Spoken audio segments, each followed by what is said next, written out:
நல்லா பிசைஞ்சு எடுத்துட்டேன். இதை உருண்டை போட்டு நல்லா தின்னாக தட்டிக்கலாம். இப்போ குட்டி குட்டி உருண்டைகளை தட்டி வச்சுக்கிட்டேன்.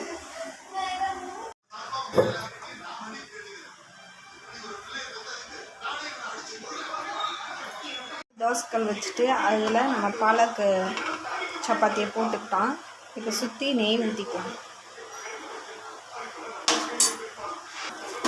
நெய் ஊற்றி தட்டி போட்டுக்கலாம்.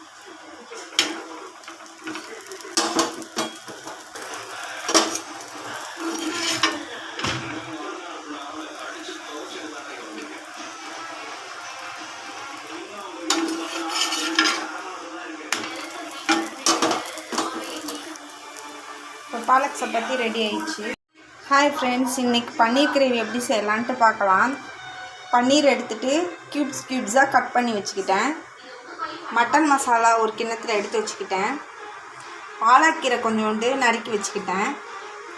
தக்காளி நறுக்கி வச்சுக்கிட்டேன். பூண்டு குட்டி குட்டியாக நறுக்கி வச்சுக்கிட்டேன். வெங்காயமும் நறுக்கி வச்சுக்கிட்டேன். 2 புதினா இலையும் 2 கொத்தமல்லி இலையும் எடுத்து வச்சுக்கிட்டேன்.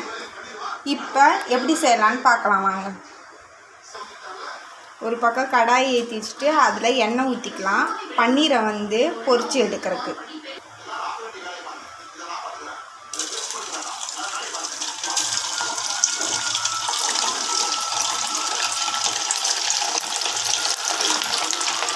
இப்படி ஒவ்வொன்றா போட்டு பொரித்து எடுத்துக்கலாம். பொரித்து எடுத்துட்டு காட்டுறேன். அதுக்குள்ளே இந்த சைடு ஒரு கடாயை வச்சு தாளிச்சிக்கலாம். தேவையான அளவு எண்ணெய் ஊற்றிக்கிறேன்.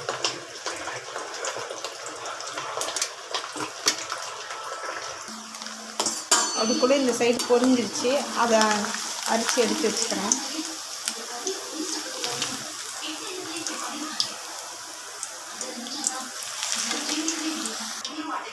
பன்னீரை நல்லா பொரிச்சு எடுத்துக்கிறேன் ஃப்ரெண்ட்ஸ்.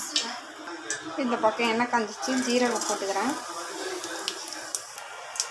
குட்டி குட்டியாக நறுக்கி வச்சு பூண்டு ஆட் பண்ணிக்கிறேன். இப்போ வெங்காயம் ஆட் பண்ணிக்கிறேன். தேவையான அளவு ஆட் பண்ணிக்கிறேன்.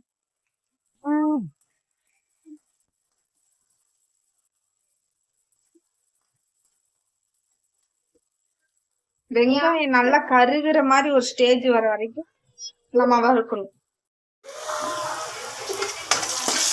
நல்லா கருகிற மாதிரி ஒரு ஸ்டேஜுக்கு வந்தோடனே தக்காளி ஆட் பண்ணி நல்லா வதக்கிட்டுக்கலாம். இப்போ தக்காளி நல்லா வதங்கிடுச்சு. இப்போ பாலக்கீரையும் கொத்தமல்லியும் புதினாவும் ஆட் பண்ணிக்கலாம். இப்போ நல்லா ஆட் பண்ணி நல்லா வதக்கிட்டுக்கலாம்.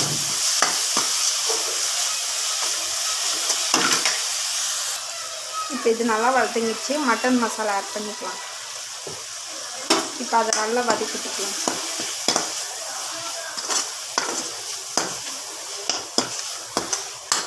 இப்போ இதோட தேவையான அளவு தண்ணி ஊற்றி ஆட் பண்ணிக்கலாம். நான் 1 டம்ளர் தண்ணி வைக்கிறேன். உங்களுக்கு எவ்வளோ தேவையோ அவ்வளோ மசாலா போட்டு அவ்வளோ ஆட் பண்ணிக்கலாம். இப்போ இது நல்லா கொதிக்கிட்டோம். ஹாய் ஃப்ரெண்ட்ஸ், இப்போ இந்த பாலக்குன்ற பாருங்கள். இந்த பன்னீரை ஒவ்வொன்றா இதில் போட்டு வைக்கலாம். நல்லா கிண்டி விட்டுக்கலாம்.